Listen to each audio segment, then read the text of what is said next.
കണ്ണൂർ മട്ടന്നൂരിൽ പഴശ്ശി ജലസേചന പദ്ധതിയുടെ ഭാഗമായുള്ള കനാലിന്റെ സംരക്ഷണ ഭിത്തി ഇടിഞ്ഞു. കനാലിന്റെ 2 വശങ്ങളിലുമുള്ള 10 വീടുകളിൽ വെള്ളം കയറി. വെള്ളക്കെട്ട് ശക്തമായതിനെ തുടർന്ന് പ്രദേശത്തു നിന്നും കുടുംബങ്ങളെ മാറ്റിപ്പാർപ്പിച്ചു.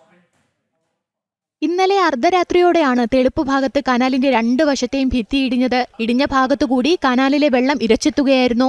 ഇതോടെ നിരവധി വീടുകൾ വെള്ളത്തിനടിയിലായി. കണ്ണടച്ചു തുറക്കുന്ന വേഗത്തിൽ ജീവനും കൊണ്ട് രക്ഷപ്പെടേണ്ട അവസ്ഥയിലായിരുന്നു പ്രദേശവാസികൾ.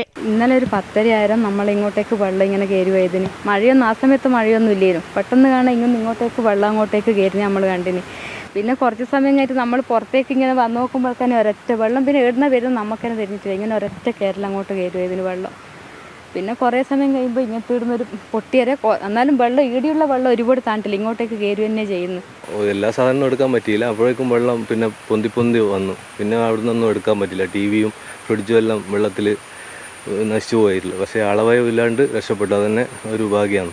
അപ്പോൾ ഇവിടെ ഭാഗത്തുള്ള ഒരു 4 വീടാണ് ഇവിടെ ഉള്ളത്. ആ ഭാഗമുള്ള 3 വീട് ഏകദേശം കുറച്ച് നല്ല ഹൈറ്റിൽ പോകും. ഇത് വീട്ടിൽ ഉള്ളിൽ വെള്ളം കയറിയിട്ടേ ഉള്ളൂ. പിന്നെ അങ്ങനെ വലിയൊരു രീതിയിൽ വെള്ളം പൊങ്ങിയിട്ടില്ല. വെള്ളം കയറിയ വീടും സ്ഥലവും പഴയ നിലയിലാക്കാൻ ഇനി കഠിന പ്രയത്നം തന്നെ വേണ്ടിവരും. വീണ്ടും കനാലിന്റെ ഭിത്തി തകരുമെന്ന ആശങ്കയുള്ളതിനാൽ തീരത്തുള്ള കുടുംബങ്ങളെ രാത്രി തന്നെ മറ്റ് സ്ഥലങ്ങളിലേക്ക് മാറ്റിപ്പാർപ്പിച്ചു. ജനം, കണ്ണൂർ.